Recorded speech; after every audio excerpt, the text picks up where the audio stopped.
তো দেখো বন্ধুরা, এখন বাজে সকাল 6টা আর দুষ্টুর বাবাকে হঠাৎ করে অফিস থেকে ফোন করে বলল এক্ষুনি তাকে ডিউটিতে যেতে হবে। সেই জন্য সে ডিউটিতে বেরিয়ে চলে গেল। আর আমি দুষ্টু ঘুমোচ্ছে দেখে আর সময় নষ্ট না করে সকালের সমস্ত কাজগুলো সেরে নিলাম। কাজগুলো সেরে গিয়ে দেখি দুষ্টু কাউকে দেখতে না পেয়ে রাগ করে বসে আছে। তারপর ওকে জল খাইয়ে হাতে বিস্কুট দিয়ে চলে গিয়েছিলাম স্নানে। স্নান করে পুজো করছি আর দুষ্টু পুজো না করতে করতেই সব প্রসাদ খেয়ে নিয়েছে। তারপর দুজনে মিলে একটু রোদে দাঁড়িয়ে দাঁড়িয়ে সকালের খাওয়া দাওয়াটাও করে নিলাম।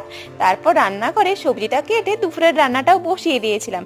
রান্না করার পর দুষ্টু আমার হাতে যা তেলের বোতল দেখেছে অমনি স্নান করার ভয়ে ছুটে চলে যাচ্ছে।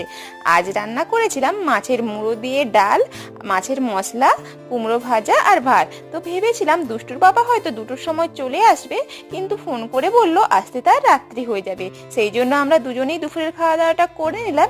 আজ এই পর্যন্তই, দেখা হচ্ছে পরের ভিডিওতে।